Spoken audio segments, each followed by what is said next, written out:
Podcasters need to start seeing themselves as influencers. No one's listening to the ad reads in the beginning of the episode anymore. Everyone's skipping them over because, again, the authenticity of it all, and also they want to hear from like the people they love what they're actually like eating and using. There has been, I feel like, an uptick in creator-owned and operated spaces, communities, events. Instead of like going to an organization or a company and saying, okay, you guys handle it, like creators are increasingly taking it on themselves. That's what I think why so many creators say video editors are a scarce resource, because a lot of them just want to be creators themselves. Ugh.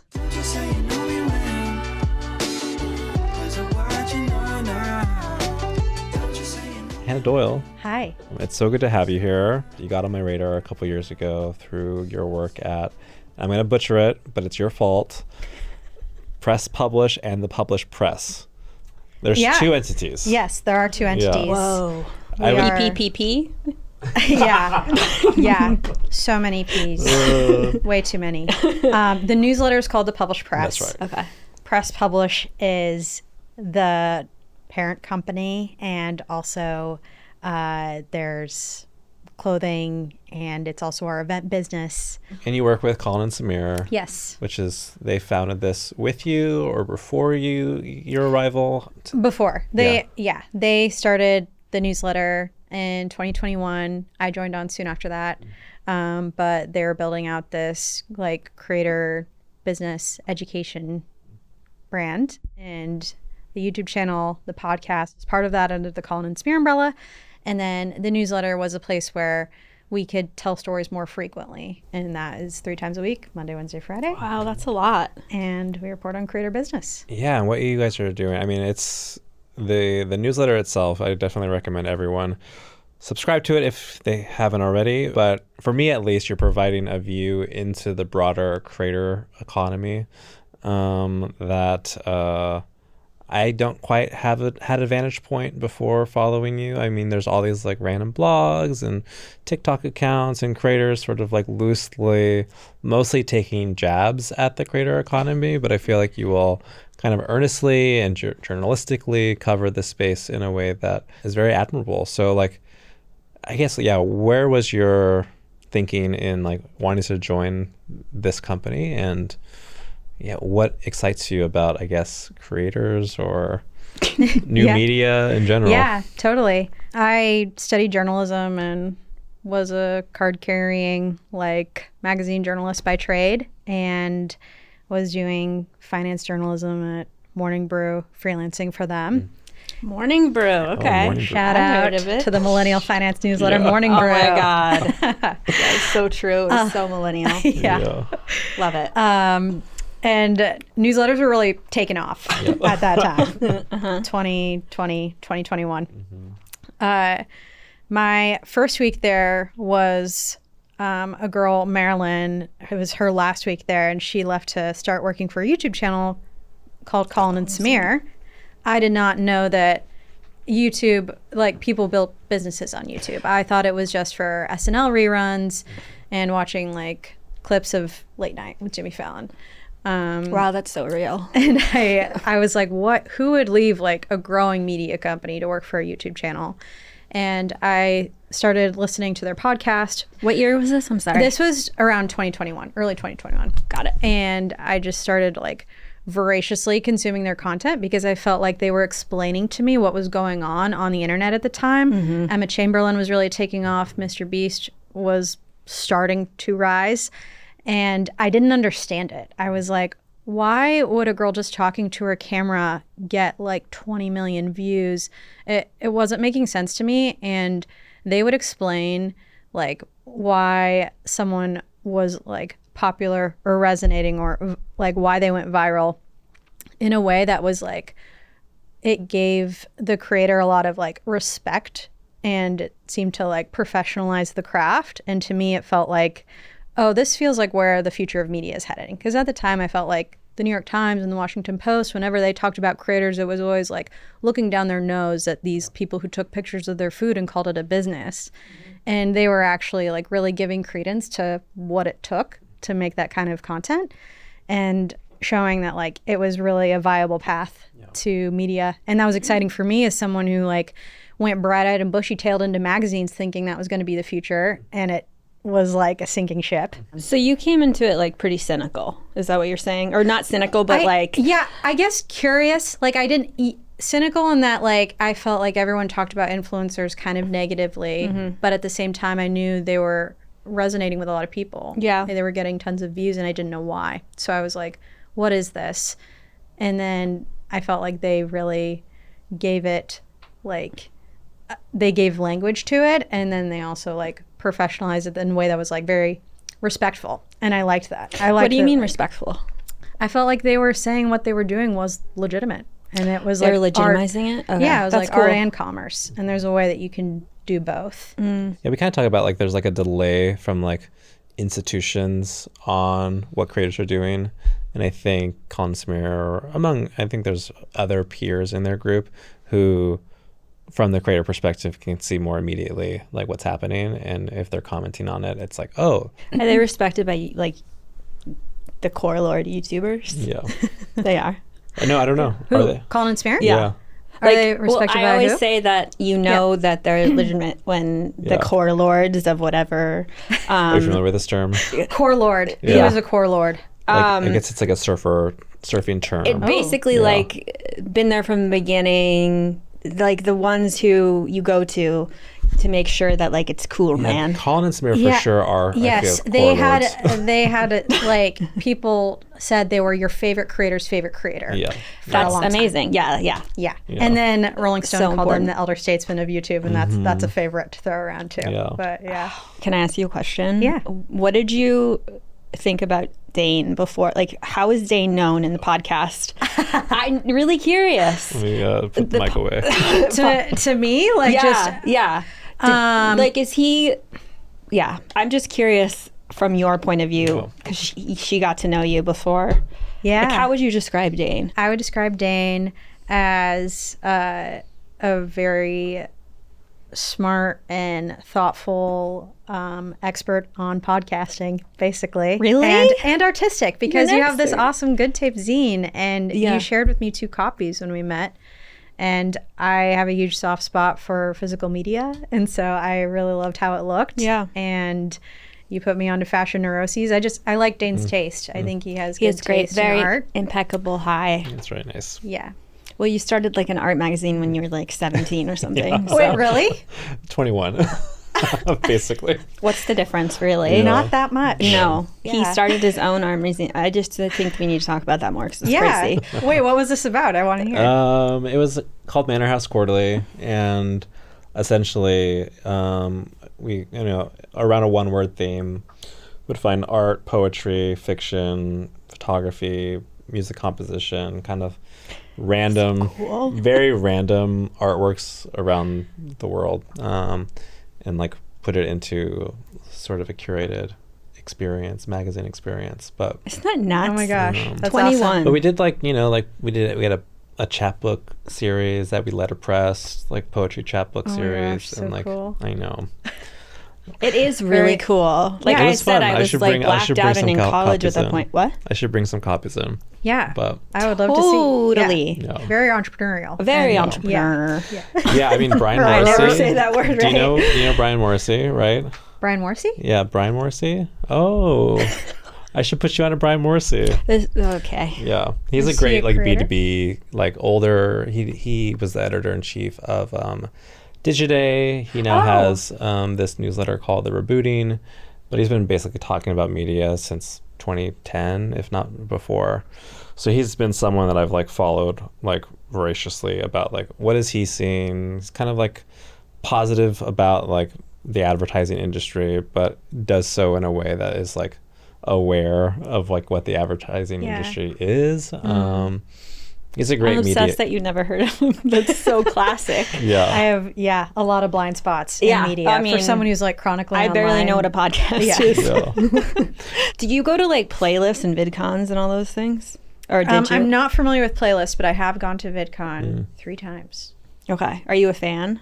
I think it's always fun to observe whenever online communities are brought in real life, and I'm always surprised at like how much fandom is around creators. Like we report on numbers all day long. But then when you see kids like, you know, sweating to like meet their like favorite streamer, it really feels real and impactful in a way that's like awesome, but also like, whoa, this is really deep. So I like it from that like standpoint. But do I love conferences and wearing lanyards? Very diplomatic. Very diplomatic. I went to Playlist. Quick What story. is Playlist? It's basically VidCon for TikTokers. Okay. It was a fucking nightmare. I had the worst time of my life. It was right before COVID hit.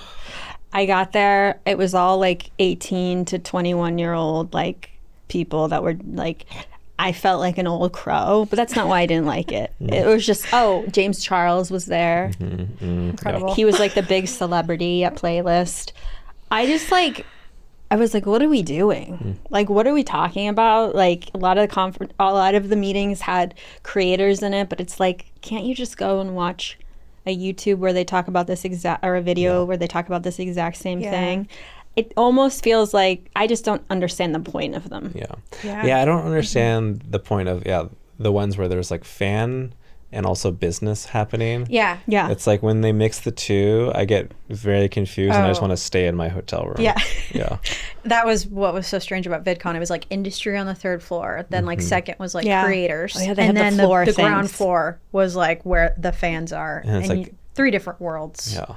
What you know, there has been, I feel like, an uptick, and Colin, Samir are part of this like uptick of like creator owned and operated spaces, communities, events, now creator funds. Like, you know, instead of like going to an organization or a company and saying, okay, you guys handle it, like creators are increasingly taking it on themselves. I guess, what have you seen through like Press Publish specifically as an event you all put on? Yeah, what is resonating with like someone like Colin and Samir putting on an event that 500 people come to learn about media and where media is heading? I feel like last year was your first one, right? And then this year in New York, and this one was your second in LA. And I think 500 or so people at each. And it seems like there's such like momentum behind what Colin and Samir represent, but also just like what more specifically YouTubers are doing in media right now. Could you guys each say like one line about what Colin and Samir represent, just as like an outsider? For me, I kind of came in late, probably like 3 years ago, but they've been doing YouTube for over a decade. 12, 15 years. Yeah, about 12 years.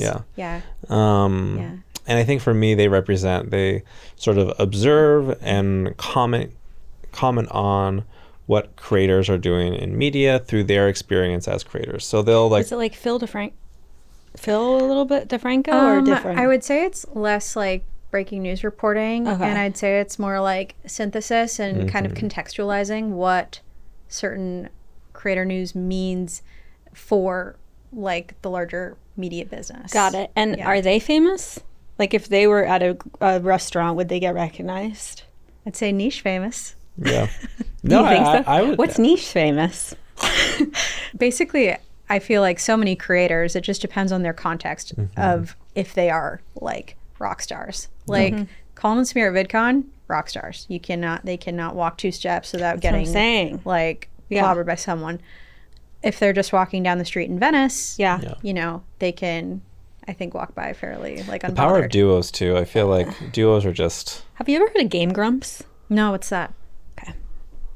The 3rd largest gaming channel in America. It's where I used to work. Yeah, I worked there for like a decade, and sounds very similar to your experience. Came in, didn't know what YouTube was completely blown away by like the fans.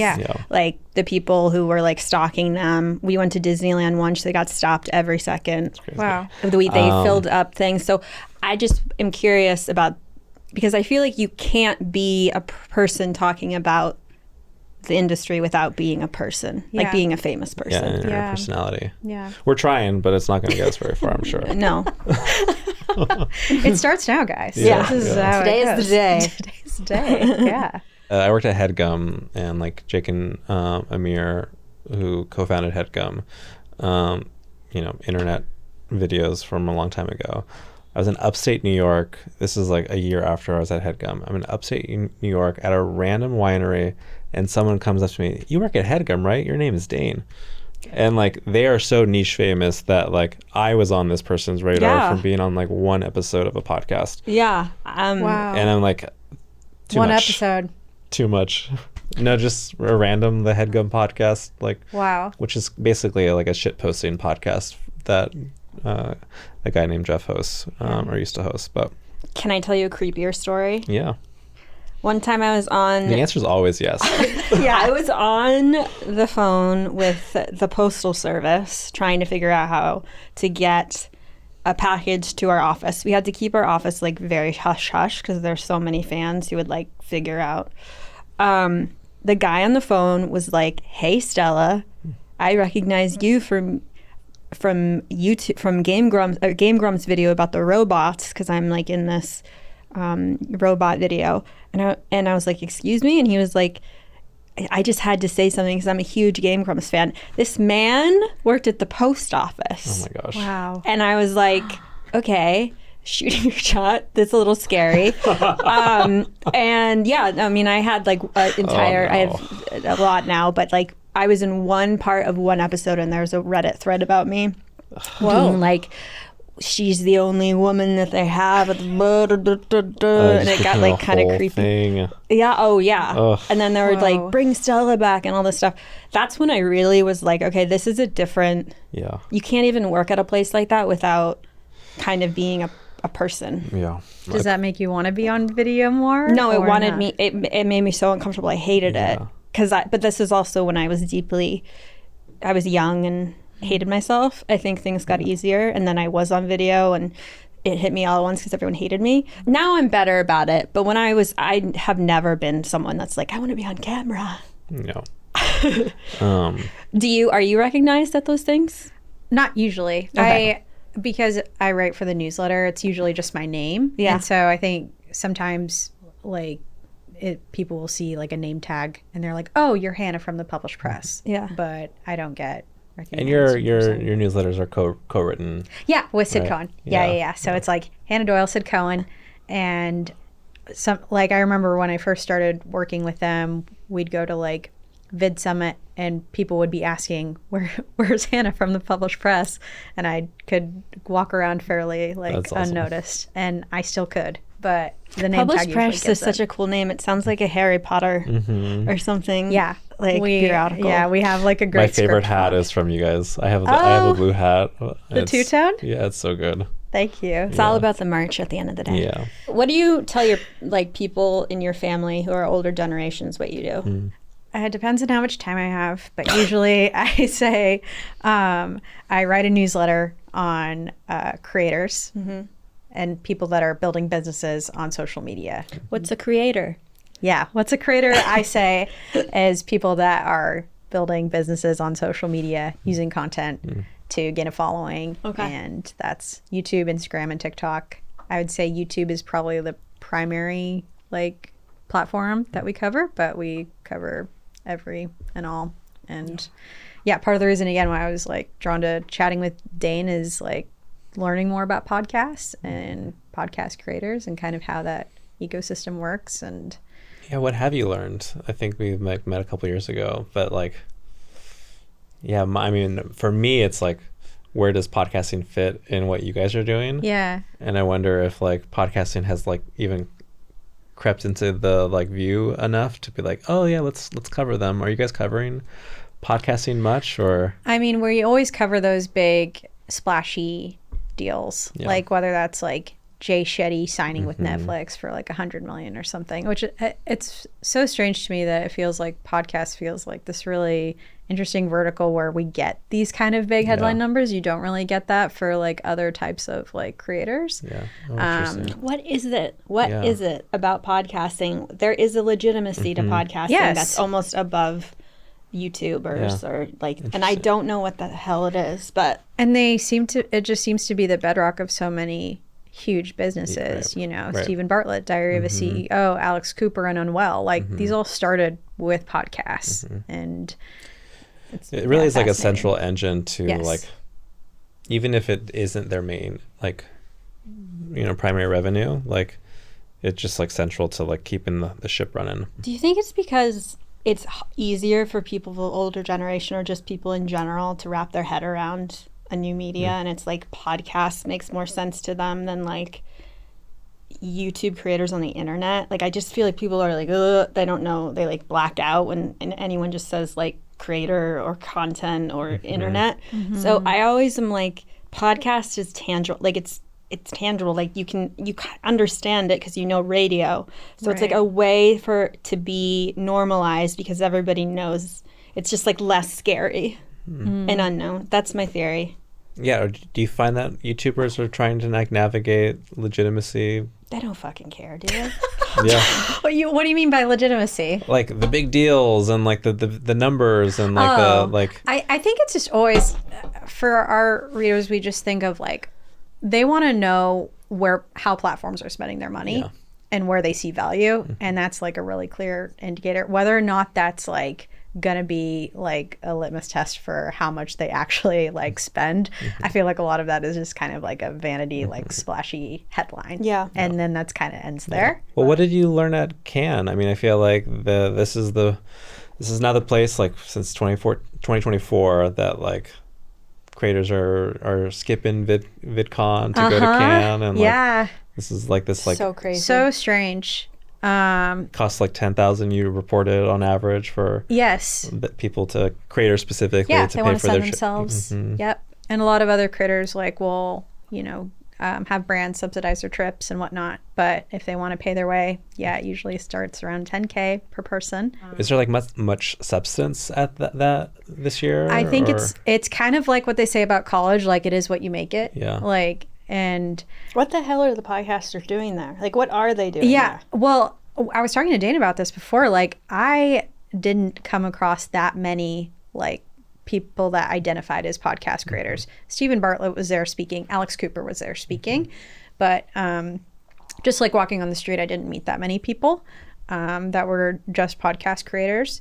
What I took away from it was just a very like tangible feeling of all these headlines I've been reading lately about creators, which is like, Unilever has earmarked like over half of its marketing budget to go to creators now, and seeing so many brands work with them in really different ways. Like it's not just like a distribution channel now. They're not just billboards, but like they're consultants and they're producers, and they're working with them to really be like, ambassadors. And some of them even like they're giving, equity deals on their like at their company. It's pretty interesting the ways that they're willing to like, bring creators in and work with them. And I think that's exciting for anyone who's like trying to build a business and wanting to just expand off of these like one-off brand deal type partnerships. They're like, oh, I can really make a relationship with a brand that could be something sustainable and long-term for me, even if it's not just like an ad read.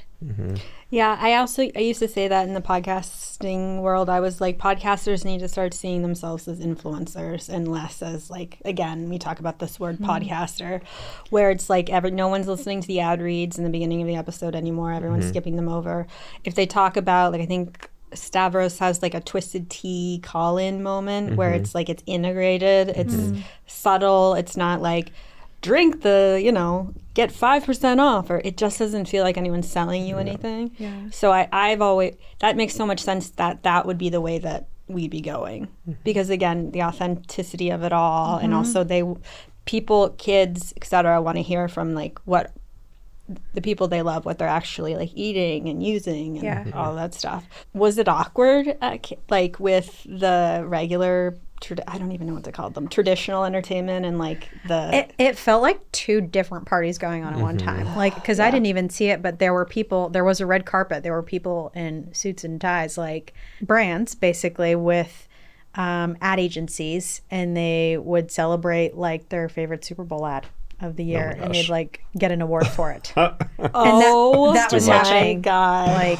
at the same time as these like YouTube Beach and Canva Cabana or serving coconut water. It seems very like manufactured and fake in like probably a fun way, but Wait, I'm so sorry to be an idiot, Yeah. but I'm just gonna play the idiot, I guess, on this episode. But like, what do you do there? What's the point of it? Yeah. I thought it was movies. It's in the same place, but it's not the same thing. The Cannes Lions is what all the creators were at, and that's a marketing festival. Yeah. And it's Marketing festival Advertising, sounds like ad such a tech, nightmare. brands. Yeah. And everything you could imagine is branded. It's like some branded adult Disneyland. It's awful. It's like It makes me honestly nauseous. Wait, so are people in this industry, since you're going and seeing it, are they realizing that they can't keep doing this, and there's a change happening, a shift happening where people are kind of turned off by, to me, culturally, it feels like we're all getting kind of annoyed and turned off by like what you're describing. yeah. Could you tell? Yeah, it was a really interesting contrast, because I think like when I think of good advertising, when I just think of good like content and messaging, it's usually like really simple and really impactful and Yeah. really focused. Yeah. And so a lot of people were talking about how important that is in this weird, inflated, bloated context. And so it's like, I think the festival itself has its own, stuff it needs to like figure out in terms of like streamlining, but in terms of the people actually there, I think what was most just impressive to me was the concentration of like celebrity and brand. It's like a Mad Libs. It's like there's Oprah, and then there's Anthony from Queer Eye, and then there's Seal and Ken Griffey Jr. next to the CMO of Lego and Coach. Just like a really interesting mix of people all in one place. It's confusing to me if I couldn't go to a place like that, because I would be like, you guys are all, we're all full of shit. Like, what is happening? You're all pretending. Like, you just want people to buy your stuff. I just would get so icked out by all of that. The idea of it makes my skin crawl. You can't even see the Mediterranean Sea because there's like a giant AT&T sign. Yeah. Like, that's so, what are we doing? Why even have it in Cannes? Yeah. So like, and to me it's like, it feels like that stuff is getting louder and harsher and more in our face. It has to hit a tipping point at some point. How is like the AI messaging of it all? Is that pretty? That I was I actually feel like really these surprised. are like trains coming at Yeah, this. I was really surprised by the messaging around it, because I think everyone has just been, up until this point, is like AI integrated everywhere. Use it in everything. Use it as a brainstorming partner, as a thought partner. And this was actually like, I felt quite restrained. Like they were actually saying like, AI cannot like replace your creativity. It can. It's kind of like digital laundry folding. It's like. I feel like they're struggling with like reaching consumers. They don't know how to reach consumers with their messaging. Yeah, So because they're- everyone hates it. Yeah, so they're resorting back and like they're pulling back. and retreating. Yeah. Which I'm Good. I'm okay. Yeah. So that's interesting. I mean, that's good. They're taking pulse of what people are doing. I mean, it is really embarrassing Yeah. right now. Anything related to AI is pretty much like, you just don't want nothing to do with it. So to say it won't take over your creativity is really interesting Yeah, to and say that a funny bunch to of me. artists and creators, it's like It's also like proof that they're just saying whatever will work for them. Like they're like these gross salesmen where they're like, okay, they're not into us, so this is how we have to like market it. At first we went all the way, and I just I got to imagine they're going to come a lot harder next year. They'll figure what their path is to reach consumers through these creators, and they didn't figure out this year, so they press pause. What do you think the future is of that? For like AI and creator. No, just creators, and like what you're just like, what do you think would be the most impactful collaboration between like a creator and a brand? Ooh, most impactful with a creator and a brand. Another question too is like, what is like the career path for like creators? Like, Or is anyone doing it well? Is there any integration you've seen that's done it well? I think my favorite are always the ones that just like feel authentic and right, whether that's like Emma Chamberlain and Warby Parker or Levi's. Like she just has this great, you know, je ne sais quoi, where like I just am convinced. Whatever I love it her is. too. Yeah. What is it about her? What do you think? I think she's just really effortless and approachable. Yeah. And again, one of the first like Colin and Samir videos that I saw was them explaining kind of like the draw and allure of Emma Chamberlain, and they were talking about how she's like Seinfeld, like a show about nothing. Like she can just have the title be like, I'm making soup, and you just want to like hang out. Like you feel like, I mean, I'm like an OG Jenna Marbles fan, so I've always like amazing. I just want to say for the record, I love Jenna Marbles so much. She's such a talent. Yep.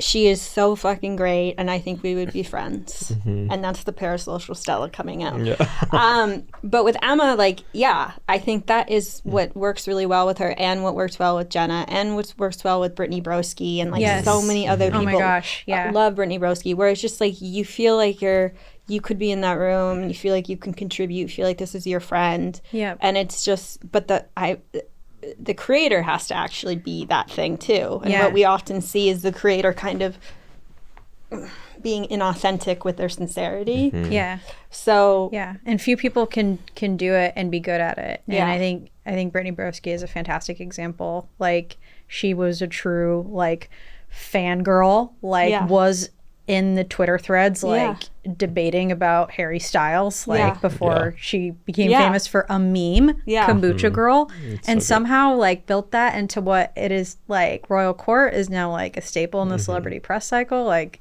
incredible. Yeah, I guess that's where the question like digital or the path, like the career path for digital creators, like so many of the people like Meg Stalter, like the pandemic era TikTok algorithm, you know, comedians.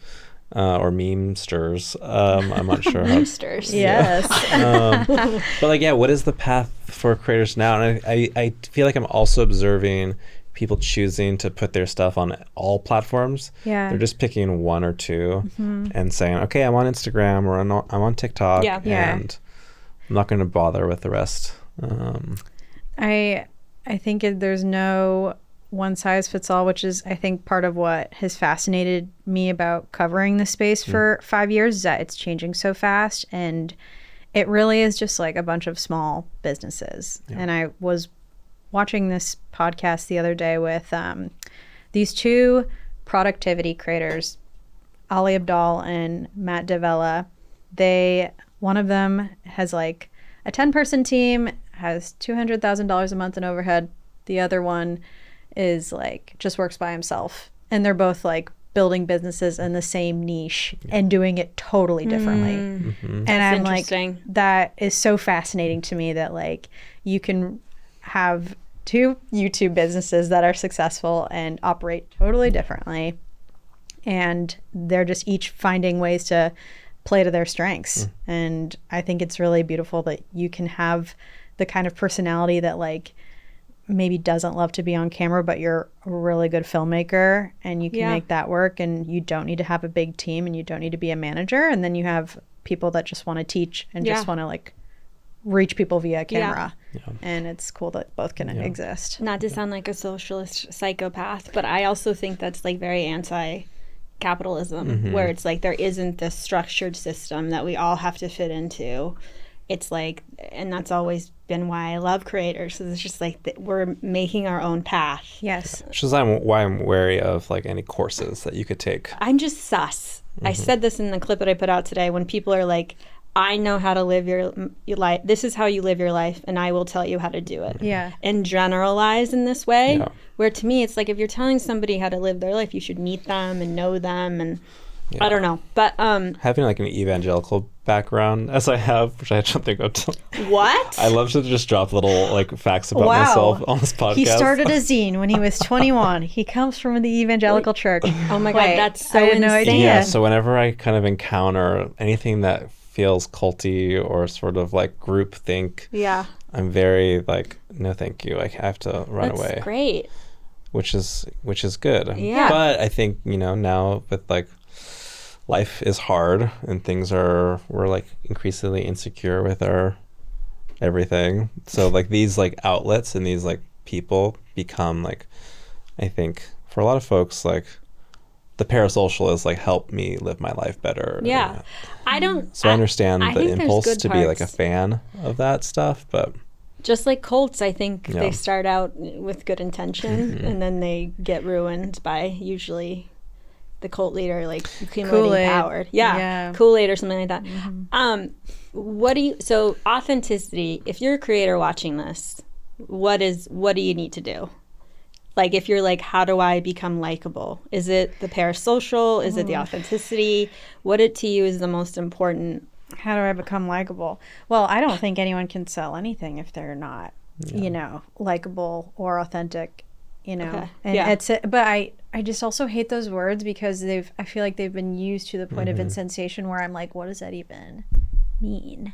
You know what I mean? Like, Well, the Brittany Broski thing is a really interesting thing because it's like that's like taking a fan, like somebody in the comment section of a video and making them and so that totally makes sense to me because that's really what everyone, even as a producer, everyone hated me because they wanted to be a producer. They wanted to be in on the thing. They wanted to be like part of it. Yeah. And so it's like seeing someone actually be that, exemplify, going from the comment section to like fame and all this stuff is almost like aspirational, I feel like, for some people. Totally. It's And- inclusive. You're Yeah, can exactly. be a part of it. Especially like being really likable and all that stuff. I'm just curious because they're all day, every day, LinkedIn, Instagram, everyone's always like, these are the 5 rules that you have to do in order to become an influencer. Yeah. So I'm curious just because you've been covering it for so long, what you would say, give advice for. Yeah.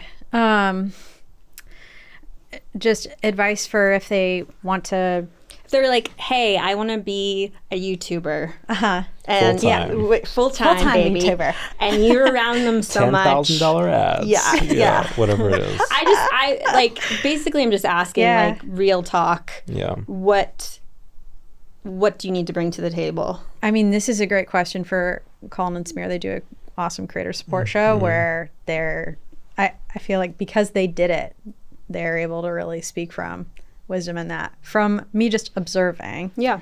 I think you really need to just throw something at the wall. If you want to be a video creator, make videos of yourself and send it to your friends and then have them give you feedback. You don't even need to like publish it. But I think if you publish it, that's fine too. I think it's just like anything. You want to start with reps and then also reflect and see if you like it. Like, do you like the process of it? Because I think one thing that I've heard over and over again, which I respect so much about creators, is like the passion and the interest has to be there or else like no one's going to buy it on the camera. And so like... And also you just would get burnt out. Yeah. You're on a hamster wheel. Yeah.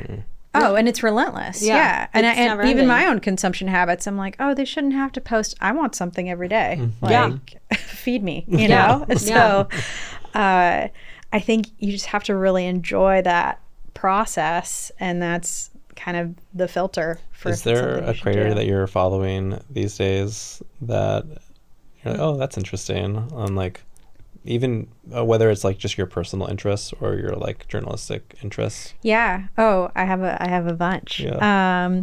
I in terms of a podcast creator, I actually really like Rachel Omondi with the Cutting Room Floor. I think she's a fantastic interviewer. She does like it's a fashion podcast and it's on Patreon, and I'm not a member, but so I just Why do you like it? ruthlessly watch the clips.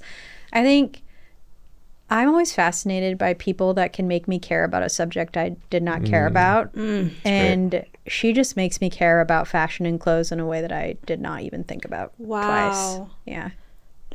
There's something there. That's really interesting. Yeah. You're like, you don't care. You didn't care as much about this thing before, and now you like are deeply in it. That's passion, I guess. Yeah, I think she's just really interested in it. She does a great job as an interviewer, as like posing as the outsider and like asking questions that I would want, but also it feels exclusive and like insidery at the same time. And I think it's fun when you feel like you're a a part of it, or like you're getting some type of insider information that you wouldn't otherwise, but it's also approachable at the same time. I also feel like fashion in general is kind of like nose up, Yeah. clicky. This is our Yes. group. You can't see Yes. in it. Not inclusive. Yeah. I mean, you've seen the reporting around fashion lately, where like all of the like premier fashion brands have like had declining interest on like Instagram, and they're getting like less engagement. I'm on, telling you, the same thing that's been working for decades is not working anymore, and people don't really know how to react to it. And that's a perfect example, where it's like inclusivity and like elitism in entertainment, in fashion. That's not what people want anymore. They want to be let in. Yes. And so I think that's it too. I love that. I love this idea of like anyone can become a fashion fan, you know, not just like this specific type of person or whatever. Like it's an inclusivity that I like. Yeah. Do you listen to podcasts? Yes, I do. I mean, I listen obviously to the Colin and Samir podcast, but And This Is TV Now. and This Is TV Now, of course. Yeah. I don't have a parasocial relationship right now. I go through like podcasts are the only type of parasocial relationships I've ever had. Yeah. Like from 2014 to 2016, I felt like The Watch with Andy Greenwald and Chris Ryan were like my best buds. Like I listened to every single episode and just was like, it was like peak prestige TV at the time. Like I remember listening to every episode of them. Conan O'Brien Needs a Friend. I went through a phase of that. Now I feel like I just kind of check in on my buds. Via what? Clips? Actually, great point. No, for those actually, I try and listen like old school, just on my old school Spotify. Oh, we're breaking people's hearts. We're breaking their hearts. Oh my god! Oh, everyone just died a little bit. Yeah, totally. Sorry to be. No, I mean I love it. Incredible. I love it. It's true. It is true, actually. Yeah. Listening while I fold my laundry or, you know, whatever. Have a driveway moment. Yeah. Love that. Well, we had a guest come in and say the toilet thing, which I think is really true, because it like you can't listen for an hour and a half. He was saying that clips do so well because of the toilet, which makes sense because it's the only time where you're really forced to sit down and do something. You don't have to talk about the toilet, but like that's the we're all so busy doing so many things that it's like an hour and a half podcast seems crazy. Yeah. It's kind of like reading a full book or reading a headline instead of an article, which is something I do. I love that you're a voracious reader. Thanks. You like are constantly posting about your books, and I'm like, that's cool. That is cool. I wish I read more. I know. Yeah. Anyway. That is I awesome. can't. Ever since I started working for podcasting, I stopped watching TV and movies. Ever since I've been doing this podcast, I've been listening to a lot less. Yeah. So I'm like listening to our episodes every week Yeah. multiple times to like cut down on the edit. I'm like, When you're I'm integrated, Wait, so you what is just your want to wind down escape. media then? my wind down media. Yeah. Right now it's Ike's Donut Shop on Instagram. Okay. It's this guy. Wait, what is that? It's just this Instagram account. Okay. This random guy who's been doing donuts for his entire life. He's making them or eating them? making them. I have all these earworms from him. He goes, morning. Ike's from, like, keep rolling on. Like, that's my, like, comfort media is just this guy talk about making donuts every day. What is it about it? I think it's just, like, it's very wholesome and it's very, like, there's no point other than the thing that he's doing. It's like very Japanese, in the sense that... Is he Japanese? No, he's not. He's just like a southern white guy. Oh. But like Japanese in the sense that like Zen. just do one thing and be really good at it. Yeah. Like this is his one thing. Here's a question. Do you think that he would last if he got hugely popular? Well, and I think this is what I'm like really fascinated about because I got him right as he started coming up, like maybe 15,000 followers, and he's at like 100. You're a donut plus. guy hipster. So now I'm like, what is this guy gonna do in this transition? Yeah. Is always very fascinating me with creators. It's like, okay, there's the one brand deal that seeped through. Yeah. And now his family is in the videos because they're like, hey, I want to be a part of this. Yeah. just being a third observer to that is Yeah. very interesting to me. Something I'm fascinated about too, and I wondered if you had any thoughts, is like the creator listening to the parasocial fans. Like everyone's like, are they listening to the critiques, and how much are they, and how much is that influencing decisions that they make? Yeah. Because I've seen it kill creators. Like I've seen and them make bad decisions based on like maybe an impulsive like group thought that everyone had. But I feel, what do you think is the balance there? I think they have to pay attention in some way. Like, again, to bring up our favorite, Brittany, she was at Cannes and was speaking about this. She said that she sees herself, that her audience sees her as like an older sister and a best friend, and that is so delicate, and she takes it so seriously that like that is how she really uses like as a filter for every single like brand deal or any type of business decision that she makes. And I think you have to take it with that level of like weight. Do you think she could ever get canceled? That's a great question. Hasn't she tried, or like hasn't there been I feel like like there has been stuff. Yeah. There's been stuff where people got upset, I think. But I don't know if she could ever be fully canceled. And that's just because she's so herself and authentic, and even if she owns up to all of it. Yeah, she would own up to whatever it is. Yeah, I've just seen people like crumble under the pressure of appeasing their audience, and especially if they have like a core intense parasocial audience. They literally, if one person doesn't like it, like I've worked on the production side where they'll yell at me for like one tiny little thing that someone in their Patreon said, and I'm like, this is crazy.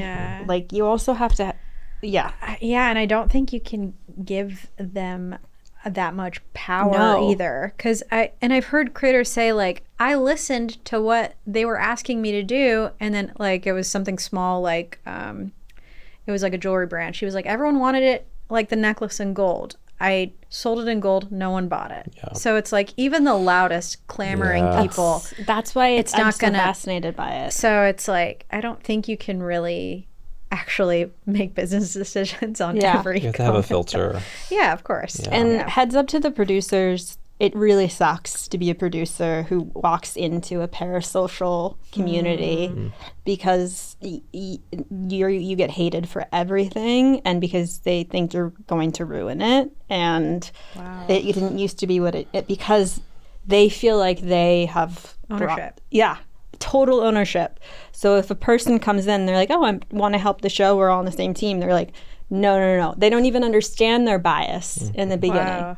And I think that is really interesting too. Because it's like some of these producers are trying to help the show you love. Of course. Like that's why they're there. Elevate it. And it's like, but they are just so suspicious. So I think that's a downside to having the audience involved. Are you talking to, like, in your reporting, are you talking mostly to creators directly, their teams, the business side, kind of all of the above? Yeah, all the above. I think our readers really like hearing from creator operators, basically people that work for creators. I think it's still very mysterious. Like you can look at someone's channel and not realize it's either like 20 people behind it or maybe it's just them, which I think is so fascinating. Like every other like media company up until this point, you like know it's a company. There's these teams, right? There's these teams, and sometimes it's like not. So I think pulling back behind the curtain is always interesting. And not every job is one size fits all, obviously. Kind of along those lines, if someone was to make a first hire, like a creator was to make a first hire, who are they usually going to first? I'm sure it's probably an editor. But then like it's definitely what are the hiring like roadmap for like as they're building these like media companies essentially? I honestly, again, I'll just like go back to I've just heard it all so different. Like each one is different, but editor definitely. And I hear that they're very scarce. And I don't know why, because I feel like there are a lot of video editors out there, but maybe it's because also a lot of them want to be creators themselves. I'm not sure if there's like you know, some type of dynamic there. My opinion about that is that I believe that editors are sort of morphing into directors, essentially. And I think that people don't see them that way, and they go to school for directing or producing, but not editing. Yes. And editing, for whatever reason, isn't as like sexy, but I think that editors do have the control of like a director. Oh, yeah. So I'm like, maybe like at film school and even just like from a basic level, editors aren't really prioritized. But to me, it's like they need to be rebranded as directors. Yeah. I really like the that. psychology of like, you know, I think we've all heard various editors at Mr. Beast like talk about like the psychology that goes into each of their decisions and how they can see how those decisions impact. I think who is it? Cleo Abram, like she talks about this a lot about like sound and like how important the like edit is to like evoke an emotion. So yeah, I would imagine maybe finding those people. Did you ever see that Patton Oswalt clip where he talked about, he's like, most of your favorite movies are actually directed by a woman because they were edited by a woman, but directed by like Martin Scorsese or Tarantino. And he's like, you can film all you want, but the editing is creating the narrative. And I think that's what's happening. So heads up to especially when editors. there's like there's no scripts, you know, so like an editor has to sort of figure out what the story, like this podcast episode specifically, an editor will need to figure out what the story is. Why do you think, this is just a top I wanted to ask both of you, you're both smart. Why do you think editors are kind of not seen as like in the same vein as like director, producer? What is there about the editor that is less sexy? I mean, you can even maybe answer it from like a journalism, like a writing perspective. Like, why are editors different than EICs or? Oh, in like written form. Yeah. Well, I think what's so fascinating is the role of editor-in-chief is shrinking. Like, I feel like there used to be one at every publication, and now it's like president or they split director. Them, like there's departments. But in terms of editorially, I feel like editor has always had a pretty like high role. I feel like it's the only place editorial is the only place where editors have like the top role. But in terms of YouTube videos, like I just don't think there was really a director type role. It was always the creator who was filming themselves and then the video editor to help like with all the footage. And so then they were kind of seen as like, you know, a second hand. And I agree though that they obviously are like crafting the narrative of that content. Maybe my interaction with editors too, which is not very many, but they like keep to themselves and they have so many opinions that I feel like they don't. Like it takes a lot for me to get an opinion out of some of the editors. Out of an editor, and it's but like, they have so many. And are you talking podcast editor or like film? Like I think video specifically in this context. They're some of the most interesting people I know. They're some of the most talented people I know. I think there's this weird duality between like not overstepping with the creator and sort of just being an extension. Like everyone always talks about, oh, I have the best editor because I can just say something and they'll do it. To me, that kind of is just like not giving them all the credit. So I think that's part of it too. I go to a bar and watch Survivor, and I made a friend. Wait, you can't just say that. I go to a bar and watch Survivor. Why? Every Wednesday there's a fantasy league. It's this gay sports bar. We have a lot of fun. It's like. Are you into Survivor? Way into Survivor. Oh my God. I know. Reveal. So anyway, many so many evangelical reveals. Survivor. There's a lot. We're gonna give you breadcrumbs. But I made a friend there who's an editor, and they do such a good job of selecting who's going to win because they'll like dissect the trailers. They'll dissect like the previews every week. And they're like, oh, the music did this, and like these little breadcrumbs, and like they just know what's happening before everyone else. But I also don't think that they can package those skills in a way that elevates them to director status, because I feel like directors are really good at like decision making. No, the song and dance of it all. What do you mean? Like just what do I mean? No, I feel like there's like a brand behind directors, you know, whether it's like how they approach conversations or how they speak. They're a little bit more like maybe external extroverts, you know? Yeah. Where I feel like editors are a little bit more introverted. Maybe that's too broad of a classification, but maybe. I think I don't know though. I think People we should. person, I think we you know? should be listening to editors more, and I think that like a really good example is like Game Grumps, Super Mega, where they're editors, and then they went off to make a huge channel because they learned the basics of like of how to do like a comedy channel, and then they went and made their own. Yeah. So that's the other thing, and that's what's happened to me. It's like if you're an editor, at some point, aren't you just going to be like, I want to do my own content and I know how to do all of this? Yeah. I mean, that's what I think why so many creators say video editors are a scarce resource, because a lot of them just want to be creators themselves. And so they're like, oh, I just want to do my own Trixie thing. Mattel's I have editor. my own vision.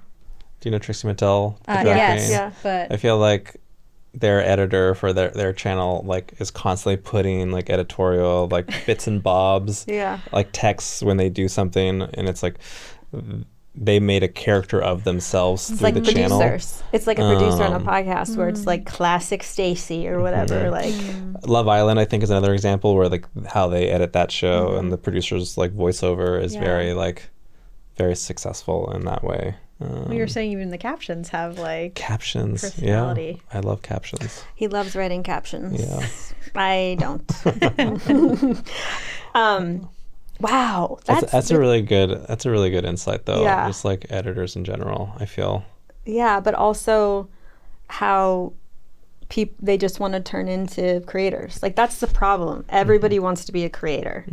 So where's the divide? How do we decide who's popular and We who's need not? plumbers and like people were like, we need editors. I know, but did Yeah. you see that the number one job that all young people want is YouTuber, influencer? Yeah, That's that's what they been say. It's streamer. So it's like, what the hell? We can't all do it. yeah. No, and we shouldn't. We Like, really and shouldn't. I think we could all try it. Like, I've learned that I don't want to do that. Yeah. From talking to so many people that do. Oh, I thought you were going to and be I'm like, glad. I thought you were like an ex-influencer, and I was really excited to learn more No, about that. I probably like part of me is like, I should start a YouTube channel just so I know like what it's like in the trenches, and Yeah. then like Yeah. probably be able to report from a place of more empathy. But like,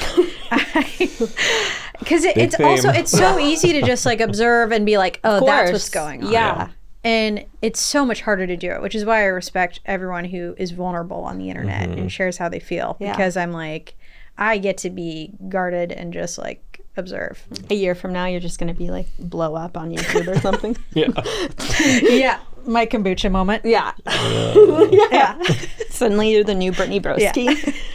Love Yeah, I think that's interesting. I'm jealous, it. Yeah. I'm going to be honest, of your position. Why?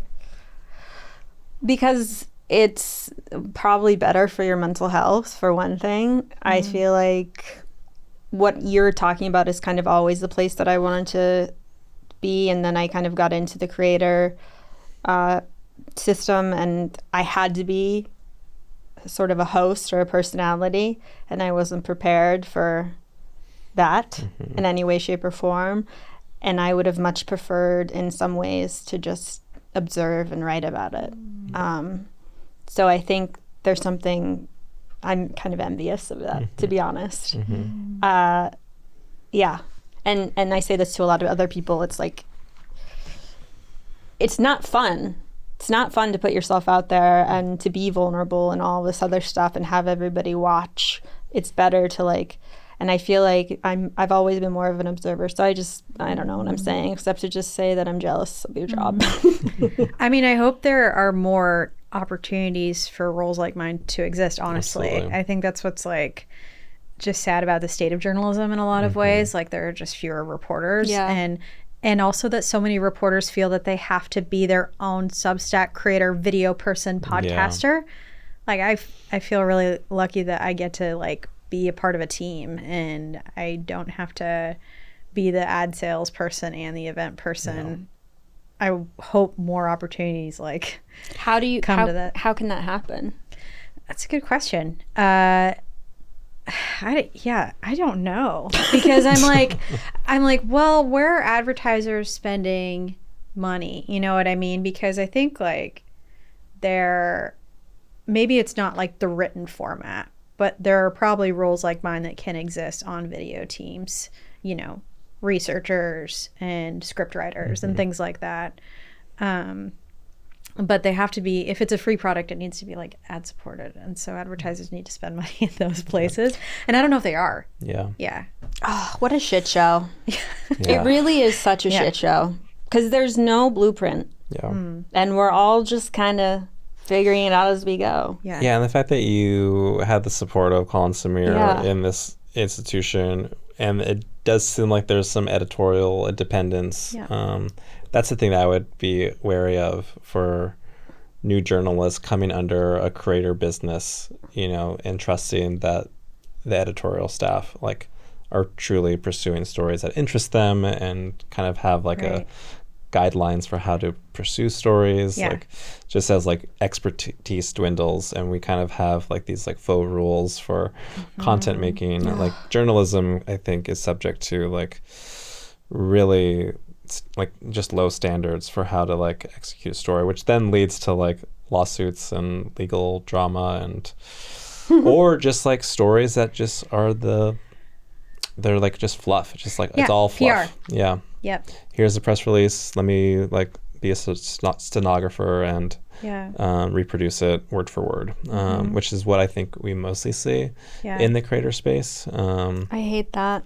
Yeah. I just hate this. We got to figure it out because it's like, it feels so chaotic. It feels like the Wild West. It feels like you can't trust anyone or anything and nobody knows what they're doing. Yeah. So, yeah, I guess and even just me asking that question, you were like, I don't know. And that's how I know you're really good at your job and probably know a lot about the industry is that you're saying, I don't know. That's where we are. If somebody was like, well, it's this and that, I'd be like, that person is full of shit. Right. They have no idea. And you stumbled upon Colin Samir. Am I saying their name right? Yeah. And they happen to be great leaders and creators and stuff like that. So you can't count on every creator to be like that. Yeah. No. So it's like, Yeah. what do you do? Yeah. And I hope there's like more, I want more like fights, like verbal fights, you know what I mean? Like, what is it? Beef? Yeah, beef. But what is it? Debate. We need like more debate, you know? And like, I think we also need more like people disagree just on like anything. Yeah. Literally, and like not get like personally attacked by it. Like we can't do that right now. Yeah. That's the part of the problem. Yeah. So I'm wondering if debates can even exist right now. And maybe I should clarify like debates in person on video, because I think obviously there are keyboard cowards left and right. There always have been. Yeah. But like actually just like healthy debate where you're talking face to face, I think you have to be way more civil and respectful. And it's going to be more interesting too. Like I'm so tired of these like celebrity interviews where it's like their sister interviews them for Interview Magazine. Yeah. And I'm like, okay, they're not exposing themselves to the mystery or unknown of having a journalist ask you a tough question that you can say no to. I don't know. Yeah, I said this in an interview, but I was like, I think people are figuring out that some celebrities are assholes. Like, I think there is a transparency thing that's happening, and we're kind of filtering out. Like, Amy Poehler is amazing and great and a good person, so she's going to succeed. Right. And then there's going to be some people who appear great, but who aren't. But the ones that are assholes and they embrace being an asshole, there's a lane for that. There's a lane for that, and I respect that. Totally. Yeah. I totally respect that. It's the ones who pretend to be whatever they're trying to be, and then like their actions are all disgusting. And there's a lot of those. Yeah. We don't have any time for this, but it's just a yes or no answer. Is there a lot of drama in the YouTube community?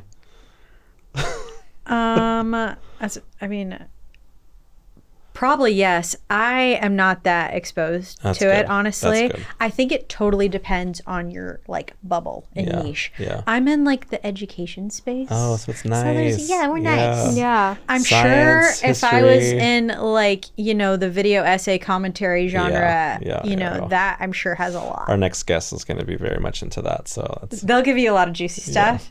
I don't know that Do you think you have to have that in order to be a successful?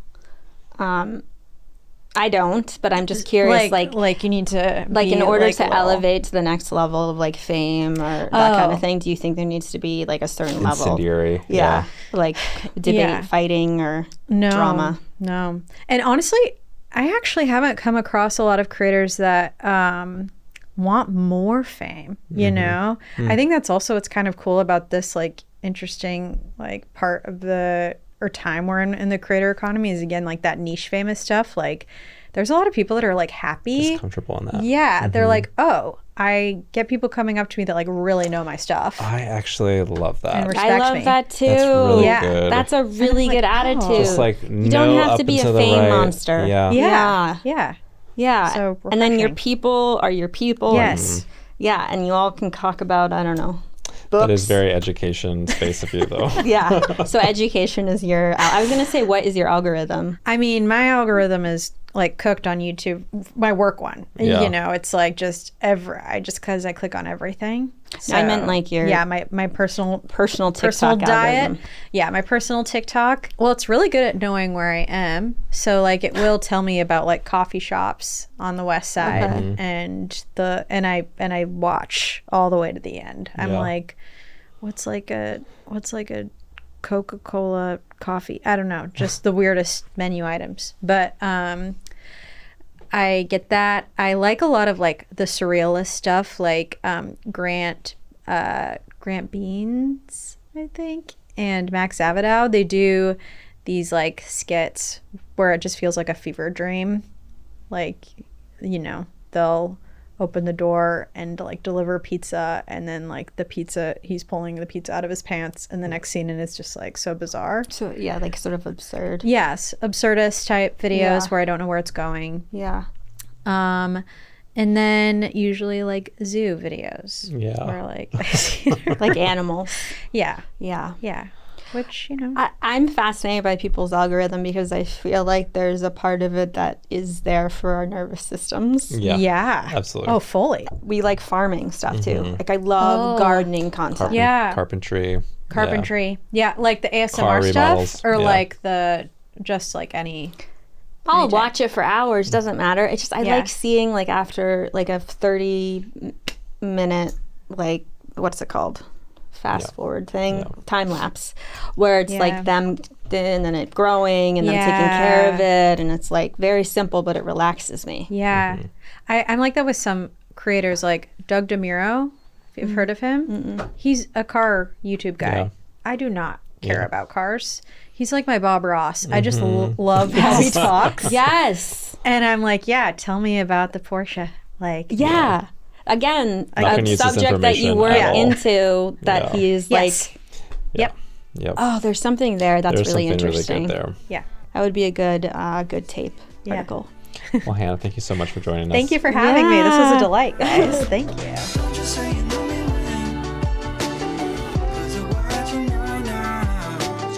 Thanks for listening to This Is TV Now, a new podcast from Good Tape Magazine. Today's episode was engineered by Sam Rogich and both mixed and edited by Fred Munoz with Sounds Visual Studio. The artwork was designed by Sammy Whitwer for Good Tape Studio with photography by Maggie Shannon. Our theme song is New Me Win by Brian B. Stray. And if you're following us on social media, at This Is TV Now on all platforms, our clips were designed by Andrew Calloway. If you're enjoying the show, we'd appreciate you getting the word out. Rate and review the show, share with a friend, email a colleague, or better yet, post this episode on LinkedIn. That's it for today. See you next time.